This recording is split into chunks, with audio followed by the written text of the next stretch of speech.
As a nation, eagerly anticipates a huge turnaround of the education sector in Nigeria by the 47th Minister of Education, the former Vice Chancellor of Bayes University, Professor Tahir Mamman. The need for a strong and experienced individual to take charge of the education ministry has never been more evident. The state of education in the country has been a cause for concern, with challenges ranging from insufficient funding and crumbling infrastructure to the alarming number of out-of-school children. The new minister must advocate for an increased budgetary allocation to the education sector to ensure that schools have the necessary resources to provide quality education. Joining us now on the morning show to discuss the education sector in Nigeria with solutions for a world-class turnaround is Rabi Adamu Isyaku, former Commissioner for Education, Jigawa State, and Dr. Abdullahi Isyaku, National Liaison Officer, Congress of Nigerian University Academics. Thank you very much for joining us on the program, Dr. Isyaku and also Rabi Isyaku. Thank you very much indeed for joining us. Well, very quickly, the focus, as we have pointed out, is education. What should be the main priorities for the new administration in Nigeria, specifically the Tinubu administration? During the campaigns, yes, so much talk about education. We invest in education. What should be the exact priorities that can make a difference in your view? Well, I just go one after the other. Maybe we'll start with you, Rabi Isyaku, and then we'll go to Dr. Ali.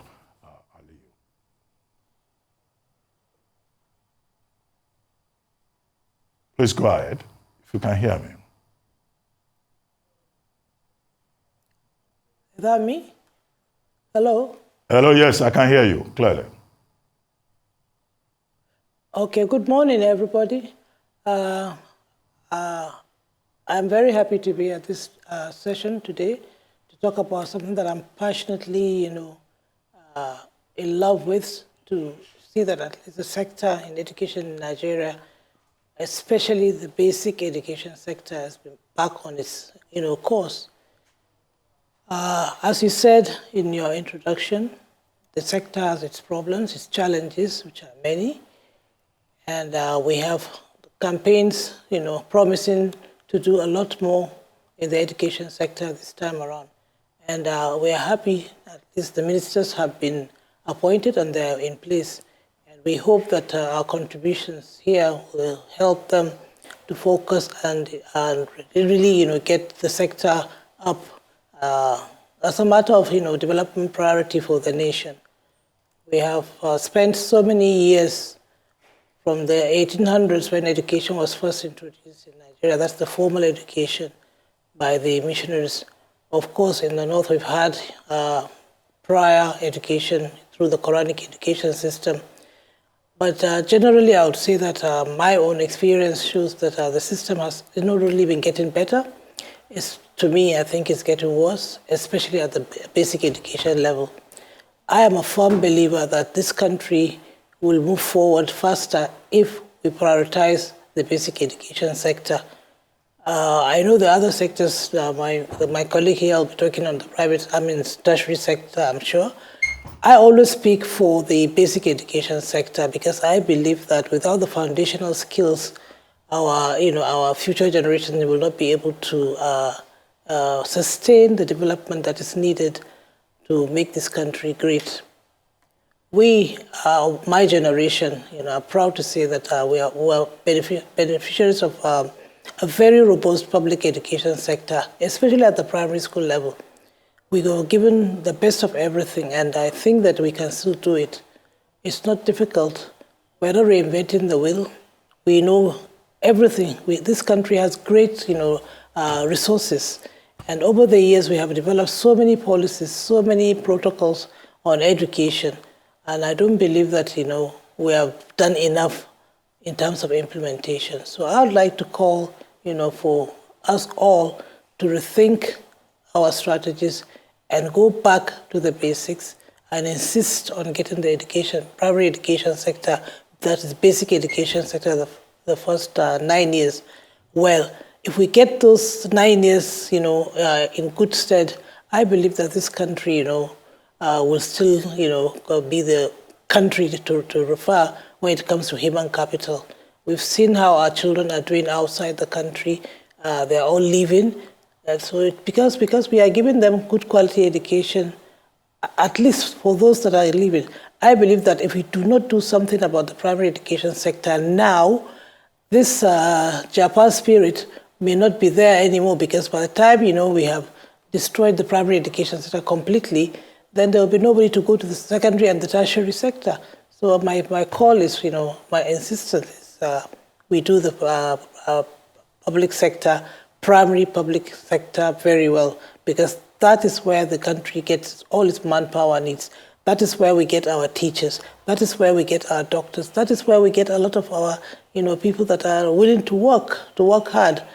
The private education sector, I am a provider, but I believe that it's so narrow that concentrating on private education sector, may not necessarily be the answer. Although we need also to have strategies for the private education sector, because, for instance, in Lagos State, I know that most of the provision is from the private sector.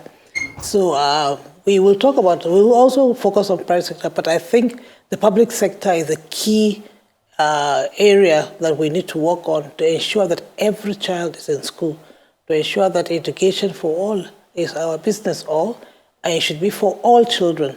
There should not be discrimination, between the children in the public and the private sector, or the children of the haves and the have-nots. In my days, the children of everybody was in the same school. There was no private school. So unfortunately, now we have, the era of private sector education.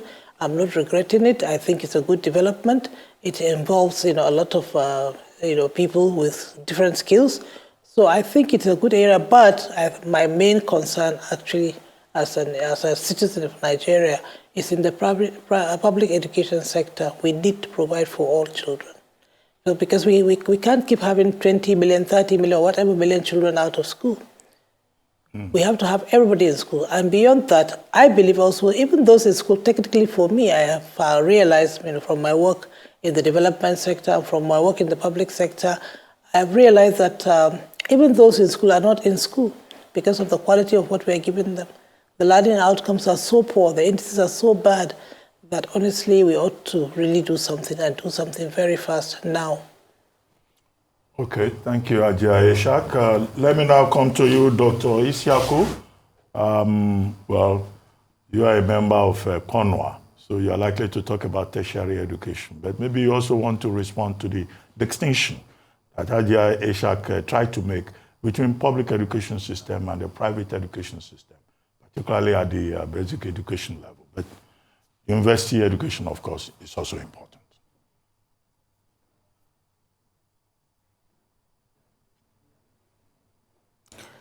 Yes, thank you very much, Dr. Abati, and good morning, Nigerians. I quite agree with what the Honorable Commissioner actually said regarding the focus on basic education. And if you look at it now, in Nigeria, the entire attention about education actually goes to the tertiary sector, as if the basic education sector has been so developed to the extent that the only problems now that we have is the development of education in the tertiary sector. But the main problem that we have in the country, I quite agree with Honorable Commissioner that the problem lies more in the basic education sector, because that sector is virtually grounded. If you look at the public schools, they are virtually grounded. If you go to public schools now in primary, secondary schools, you can hardly find anything that is tangible. And so that's why you now have this boom of private schools that run the schools as a business. And they are charging fees and making parents to pay through their noses. So government needs to do a lot more, I quite agree, on the basic side, because we in the tertiary education sector actually depends on the products that actually comes out from the basic education system in the country. And if they are poor, there is no magic that we can do to transform those students into engineers in 5 years, into a good scientists in 4 years, into medical doctors. So actually the problem lies more in the basic sector. I quite agree with that. However, now coming to the tertiary education sector, even in the tertiary education sector, I do not quite believe that the system is entirely grounded. It's entirely grounded. No, it's not. Our universities are doing well. If you look at the quality of graduates that we produce, some of them do excel globally. But if you take the bulk and the unemployment situation in the country, you feel as if we are not really doing much more in the universities. But we are really doing, considering the available resources that we have in the system, which I feel should be greatly improved. And I think that's the challenge for the incoming new Minister of Education.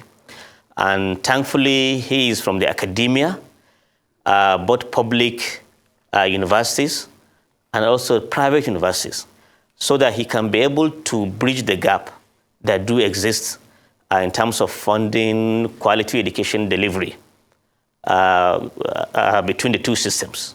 So I think government needs to do a lot more to provide more funding in the tertiary education, and especially funding should go more to the welfare of Nigerian university lecturers.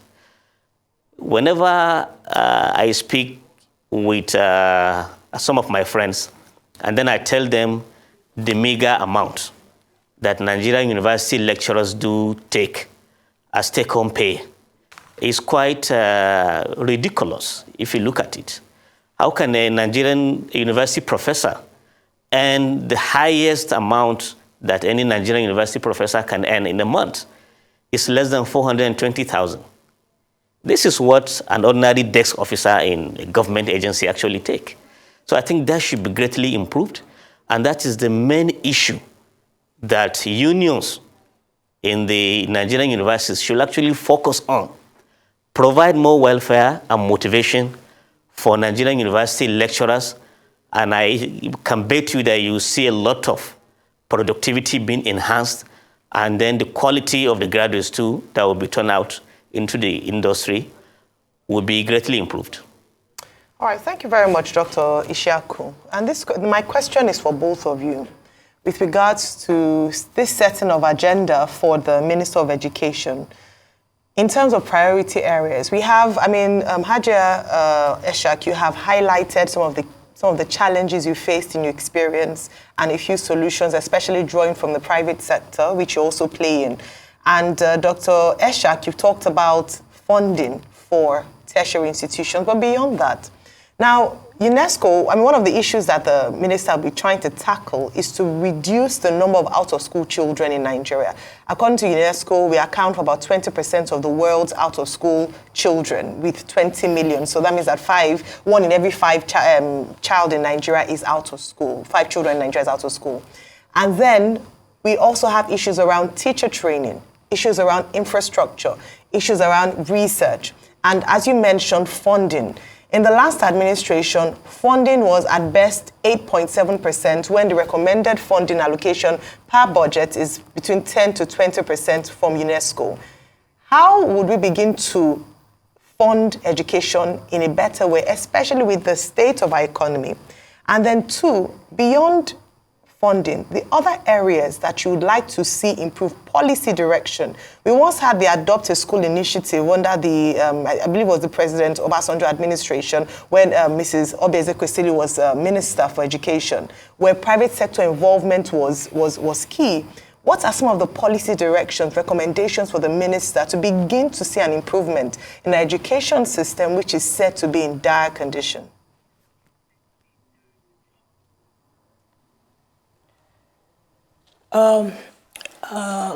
Yes, you have said all the issues that we all know, critical of which is the funding issue that you talked about. Funding in the past has been brought under very important light with the introduction of UBEC funding for primary education. But for me, having gone through the system, funding is not only, just putting the money there. For instance, we know that there's a lot of money in UBEC that states are not accessing. There's a lot of money that's being accessed but being used for the wrong things. So I think for funding that 8% or whatever percent, I have been in a state where we were given, I was given, the sector was given about 32% consistently over 4 years. Of course, it's a very serious disadvantaged state. Jigawa is disadvantaged. We did our best in terms of infrastructure. I believe that the UBEC funding structure itself, I'm talking now to the minister, should be looked at. I have been part of a system that was, agitating for more funding for other, areas, supporting more of teacher training and the soft areas in the primary education sector. Besides, instead of having more of the money pushed into infrastructure, I don't know whether they have reviewed the funding structure, but it's still more on physical infrastructure, less on teacher training. So I believe that if we review the funding structure at the lower level, we should be able to tackle the issue of teacher training, because the paucity of teachers is really, really one of the most grievous problems in the sector. You have a situation where, urban schools are congested. They have 300 students in a classroom. There you need infrastructure. You have rural schools that have 600 students with one teacher and one alaramma. Most of northern Nigeria that I worked in, that's the situation.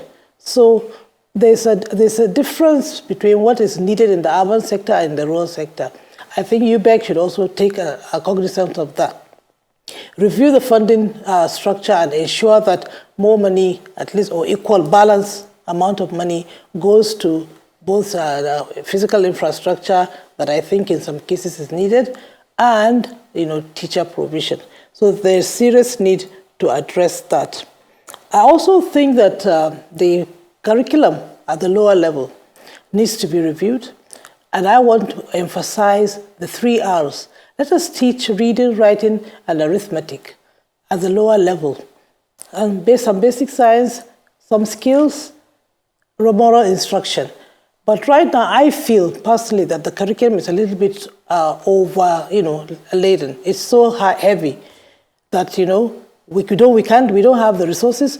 Maybe we don't have the teachers to teach all those skills. And in the end, we dissipate energy trying to do everything at the same time. I also believe that the federal government should make efforts now to implement the mother tongue instruction. I also believe that most of the problems that we're having in this country is because we're insisting on, teaching in a foreign language and learning in a foreign language. I was taught, by first language speakers of English language, and that is why I can understand it. I can, internalize it. Right now, we are having serious crisis in this country because we insist on English. And English is really, really not, a skill that we have. In fact, we have no English teachers. In the state I worked in, we had less than 20 teachers in the whole state who really, really, really were English teachers. So I believe that if we regulate this English, insistence on the mother tongue, a foreign language, do it our own way, do it in our own language, like everybody else in the world is doing at the lower level. I'm not saying go to university and teach in Hausa or Yoruba or Igbo, but at the primary school level, it will help the children to understand. I was part of a program in the United States, the bilingual education program, where the American government paid me to teach Hausa-speaking children Hausa language for at least 1 hour a day. So that they can learn their language to internalize the foreign language. So we've been getting it wrong, I believe, but we now have moved on the pace of getting it right. So if we're able to implement this mother tongue instruction, especially at the lower level, for me, that will be the beginning of, putting things right in the basic education sector.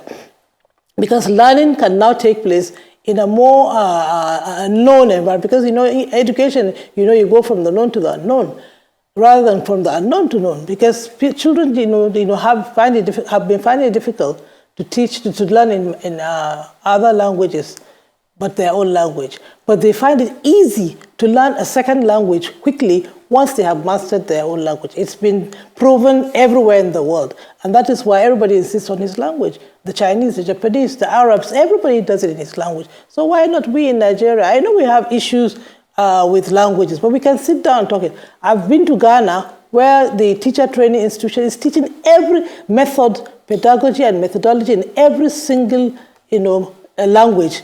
All the minor, languages in Ghana have, the teaching methodologies developed for them. We have the manpower, we have the human capital to be able to do this kind of things if we are really, really serious about, putting the education sector right. We also need to be aware of the, 21st century learning skills. Technology is not, it's not difficult. Any child, can master technology. We have seen it. We have seen how children now are becoming inventors at a very, very young age. So if we encourage the take off of technology in the primary school level, I think that will help a lot, so that what is happening in the world globally now, we are moving away from classrooms, we are moving away from this is the main formal way of doing things in the sector. So if we introduce at the basic level, we introduce mother tongue, we narrow the curriculum to reading, writing, arithmetic, mathematics, we introduce TVET, we introduce technology, I think that will be moving with the world. Right. Apart from that, if we still want to do it the old way, honestly, the world will move on without us. My colleague just talked about increasing funding to universities. You can't hear me? No, we can hear you. I was just, I would like to go to Dr. Isyaku, but please finish your thoughts on that first, please. Oh, okay. So I believe that, the curriculum, the funding issue, rural-urban, adjustments, is what we need. There are requisite priorities to set the basic education sector right in this country. I think I'll stop here. All right, thank you. Dr. Isyaku, do you agree in terms of the mother tongue? I mean, that's with regards to basic education, but at tertiary level, what are the priority areas? You already talked about funding, the deplorable state of our institutions, tertiary institutions, the emoluments for lecturers, for academic staff members of tertiary institutions. What are the other areas that you'd like the minister to focus on? Thank you very much. I think regarding the funding issue, when people are saying that the percentage budget allocation for education is low, actually, to be fair to federal government, it may be low if you look at it only on the budget given to Ministry of Education. But if you look at it, there is education in different sectors. There is funding for education, let's say, in the Ministry of Information, in the Ministry of Communication and Digital Economy, because they are establishing training centers for ICT. That is part of education. There is also funding for training and education in the Ministry of Trade and Industry.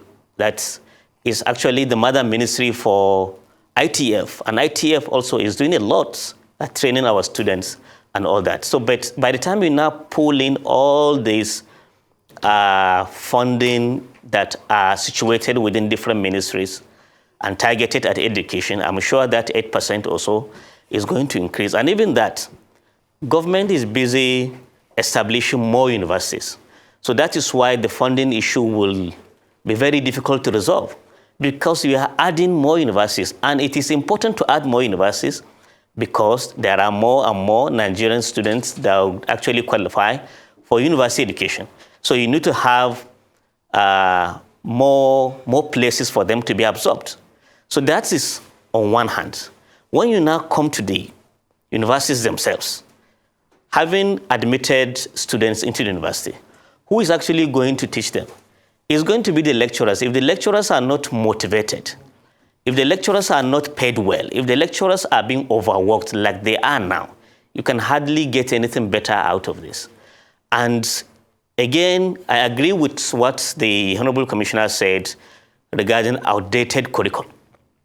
I don't think the curriculum that we are teaching in Nigerian universities now is at par with what is obtainable globally. So people used to make joke out of a graduate of, say, electrical engineering from a Nigerian university, and then the person cannot fix an ordinary socket or something like that. Although they are engineers, they are trained to design and all that, but then they should also be able to perform the basic function of any engineer in the world.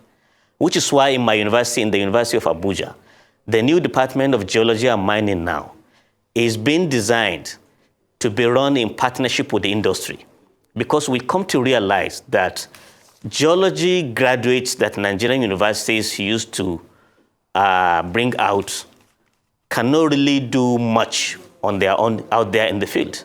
So you can have a geology graduate that really cannot identify certain precious minerals that he can be able to pursue and do some business out of it.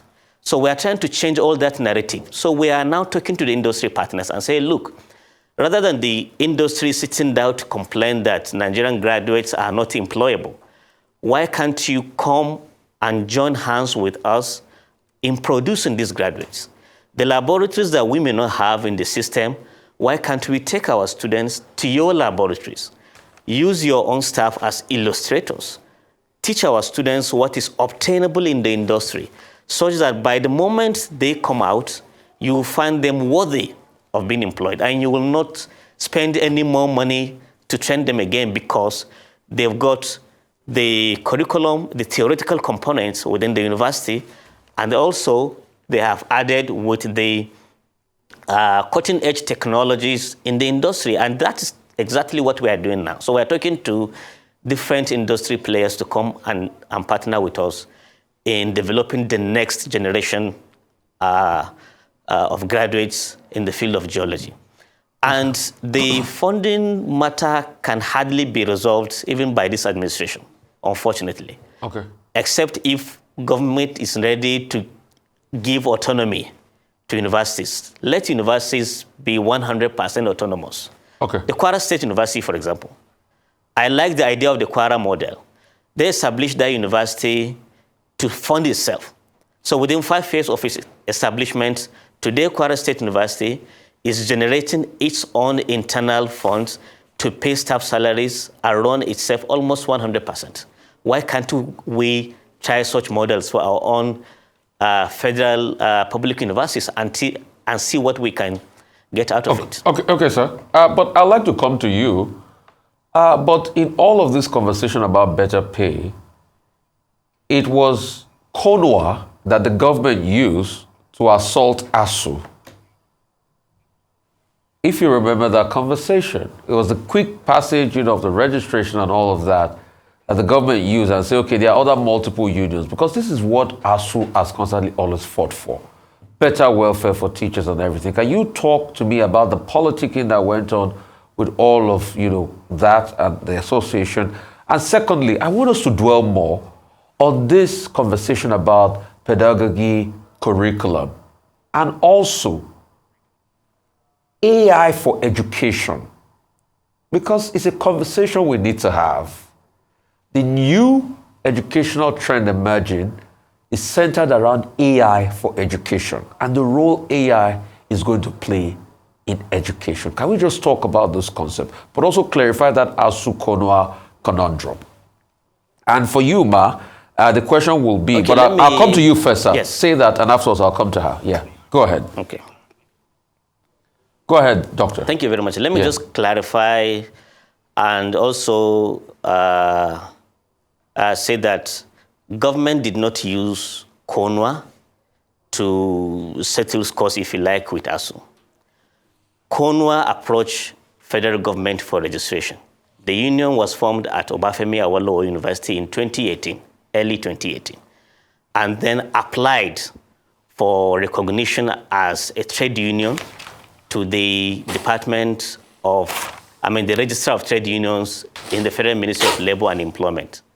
So we followed the due process. In fact, when we applied for recognition, federal government even denied us registration and said, no, we didn't fulfill all the criteria.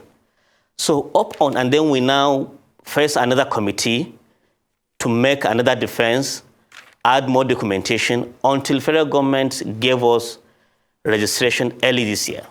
So from 2018 till this year, what has happened? If federal government wants to use us immediately, why didn't they grant us our registration since 2018? They didn't. We fought for it. We didn't even know that we actually have qualified for the registration, if not because the former Minister of State Labor and Employment, Festus Keyamo, went on air to tell Nigerians for the first time that another group called KONWA has applied for registration. They have fulfilled all criteria, but we just didn't register them because we respect ASU. The moment we heard that, we say, oh, so we didn't even know that we have qualified. Then we now increase the pressure on government to now release our certificates. So that was what we did. We went into trenches and we deserved that certificate. And the more the merrier. And today, government and KONWA are vindicated by the courts of law that government did the right thing in registering additional trade unions in the university. If not because of KONWA now, I will not be here talking about Nigerian university education, giving you a different perspective. That, yes, funding is important, and the other union has been clamoring for funding all these years, but the approach was wrong. The approach was a militarized approach, disrupting the system, closing down universities, grounding the system more. But KONWA is bringing a different approach to the entire discussion. Let's engage more. Let's engage more. Let's engage more, in particular, with the National Assembly. Let's lobby the National Assembly members. Let's respect them. Let them put more funding into the system such that we can have our universities running better. But the approach before is you go and talk to the Minister of Education and Minister of Labor, you strike a deal with the executive arm of government, and then the deal will end there. That was what happened with the 2009 agreement that they have been fighting for. It ended there on the paper. There was no effort to ensure that there is actually budget provided for that agreement and then followed up to the National Assembly to defend it. There was nothing.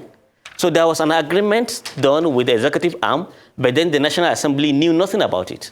They are the ones that will approve the budget.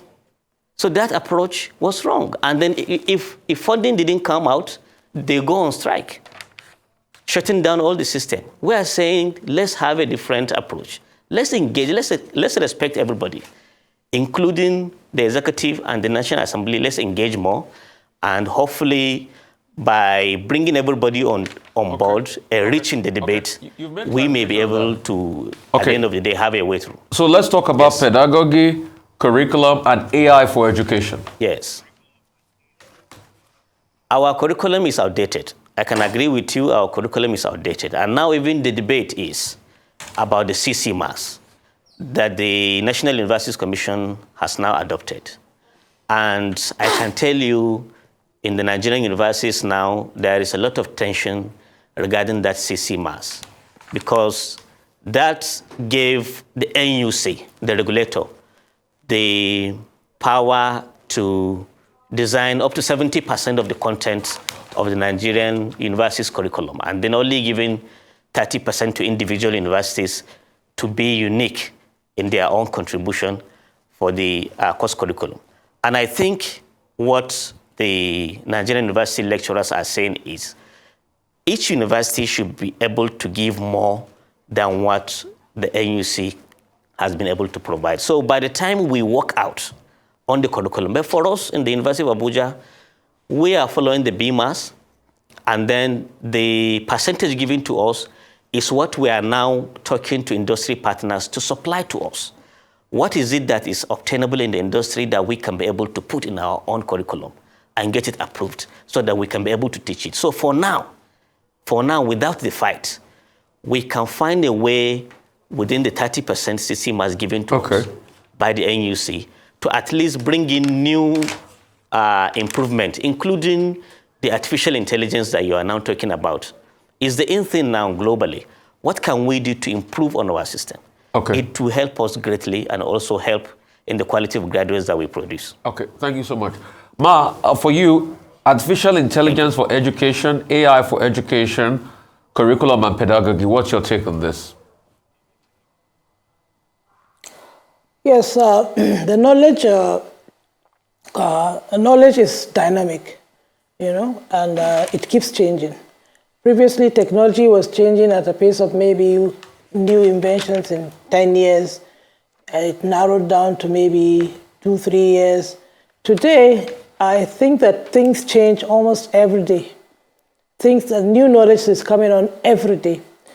And this technology that I've been talking about, uptake of technology in our schools is really poor.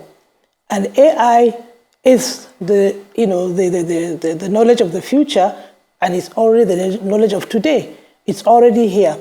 And I can tell you that our schools are not in any way at par. Like my colleague said, even the universities, their curriculums are so mundane and outdated because they are not responding to the demand of the times, the demands of technology. So the same thing can be said of the schools, the primary schools that I'm talking about, the secondary school that will feed the universities. So you see now, if the primary schools are reformed and their curriculum is reviewed constantly in a very, very dynamic manner, there'll be little problem for the tertiary institutions to uptake, technologically ready students. That will make things easier for all of us. A lot has been done. I'm not saying we have not done anything. A lot has been done, especially by the previous regime in terms of the artificial intelligence thing that has been going on globally. Our children have participated in several competitions, and they have been, proven to be, excellent in terms of, understanding and utilizing of the technologies around. We have seen so many young people providing solutions. Currently, I'm on a team of people trying to to find out talents in the northern region, especially, that will, showcase the level of technological uptake of our young people. And I'm very, very happy to say that I'm really surprised that children that are not even in school are, producing things, are inventing solutions. Like the Indians are inventing, like the Chinese are inventing. Our children are really inventing even outside of school. So you see what we mean by saying that, if the sector is deregulated and the curriculum is made more responsive and more relevant and more technologically driven, there will be little that can be done beyond junior secondary school level. And that is our policy. The policy says at the basic education level, the children should be able to have, reach a level that they can be on their own. That is the idea of our 6334 system. Which has not been really forthcoming because we insisted on doing things the old way and also overloading the curriculum with so many things. And then the pedagogical issues also. Our children are not allowed to learn in their own way. The teaching and learning that goes on in our classrooms is hardly ever student-centered. We keep saying that we're introducing student-centered teaching. We have been helped by the donors, DFID, USAID, and many others, to really put our classrooms on that course in terms of the pedagogy. We have worked in colleges of education, trying to teach the teachers to show that it's how it can be done, better. So, inshallah, I think what will happen in the next few years, with this new introduction of the AI and the technology, we will definitely move on. And I'm sure the curriculum will just have to, the needs will determine what the curriculum is. And our needs is in technology. It's not in mundane, finding X, Y, and Z, like we keep seeing in jokes over the social media. I believe that now is the time. Emerging issues have shown us that, honestly, the way we are doing business, it should not be business as usual. Thank you so much, ma'am. Massive reform of the sector. Thank you. Thank you very much, ma'am. Unfortunately, we are out of time, but I'm sure the minister has heard you clearly. Amongst other issues, you've highlighted funding, talked about curriculum, and also technology in education in Nigeria. Thank you for your time.